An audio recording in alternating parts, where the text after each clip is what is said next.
В декабре 1991 года, перед самым Новым годом, я болел, и совет нашей общины собрался у меня дома что-то обсуждать. В этот момент звонят нам из нашей больницы и говорят: это вы гуманитарный груз заказывали, а то тут дубленки привезли. Надо сказать, что мы как раз перед этим писали письма за границу с просьбами о помощи, потому что у нас совсем ничего не было, ни для сестер, ни для больных, ни для работы, ни для храма. И я вспомнил, что в одном письме мы просили для сестер теплые куртки, чтобы зимой в них можно было ходить из корпуса в корпус. Я говорю: да, мы заказывали. Ну мы так и подумали. А то тут корпус неправильно указан. Пришли наши сестры, стоит огромная фура. Действительно, в адресе стоял совсем не наш корпус, а какой-то другой. Звонили завхозу больницы, она о таком даже не слышала. Но и так все поняли, что это нам, больше некому. Фура была из Югославии. Открыли ее, а там новые дубленки, 400 штук. И еще 5000 пар новой зимней обуви и сумки кожаные. Я ужаснулся. Во-первых, куда нам столько? А во-вторых, нам совершенно негде это хранить. К тому же в то время нас постоянно обворовывали, крали вещи, иконы.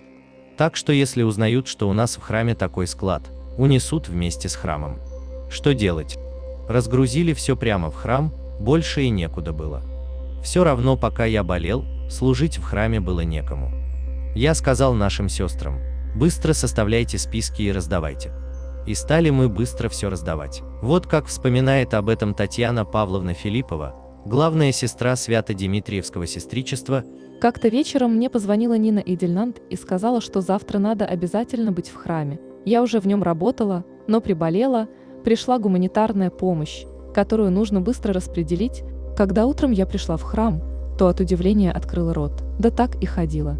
Весь храм был буквально завален дубленками, мужскими и женскими, и многочисленными коробками с обувью и сумками.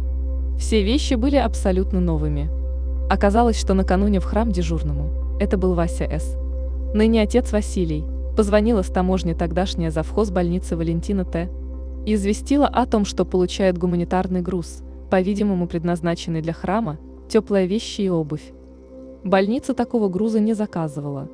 Дежурный навел справки и разузнал, что действительно писали заявки на гуманитарную помощь, в том числе и на теплые куртки.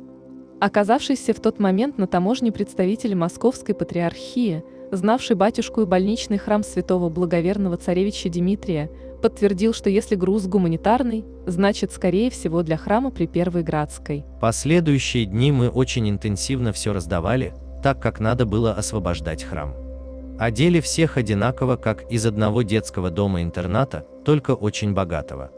Батюшек, матушек и прихожан братских храмов, сотрудников больницы. Всех заносили в список с адресами и паспортными данными, ведь за гуманитарную помощь всегда нужно отчитываться. За 5 дней раздали все дубленки и кожаные сумки, 2500 пар обуви из полученных 5000. Остатки аккуратно описала и убрала Ольга Н. Дай ей Бог здоровья. А дальше было вот что. Стою я как-то в храме в коридоре, и навстречу мне идут 2 разъяренных кавказца. Мне от одного их вида стало как-то не по себе. Подходят. Один спрашивает: это вы машину с дубленками и обувью разгрузили? Я говорю: мы. Да как вы посмели? Это же наша была машина. Наш был груз. Оказалось, что корпус был правильно указан, был такой, но даже больничные службы о нем не знали. И в нем была какая-то кавказская фирма. У нас вообще тогда на территории больницы было много странных полуподпольных фирм, кавказских, чеченских. Одна из таких фирм и решила под видом гуманитарной помощи получить товар из Югославии, чтобы не платить таможенных сборов. Они нас спрашивают, где вещи, а мы говорим: раздали. Вот списки. Если хотите, собирайте. Они: зачем нам ношеные? Нам ношеные не нужны. Вот так получилось, что мы всех нуждающихся одели в прекрасные дубленки и обувь. А эти кавказцы потом выставили патриархии иск на $200 000. Меня попросили написать объяснительную записку для его святейшества. Помню, мы с Олей Комаровой, царство ей небесное, всю ночь сочиняли объяснения. И патриарх целый год, когда меня где-нибудь встречал, всегда спрашивал: ну как там дубленки? А потом как-то раз зимой шел я в больницу с нашей сестрой, одетой в ту самую дубленку. Проходим мы мимо машины, а рядом с ней два кавказца стоят.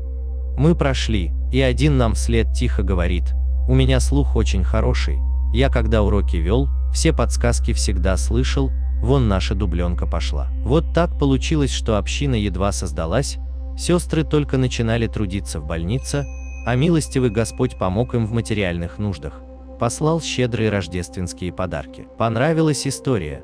Подписывайтесь на канал и ставьте лайки, а также не забывайте нажать на колокольчик, чтобы не пропустить новые истории. Всего вам хорошего!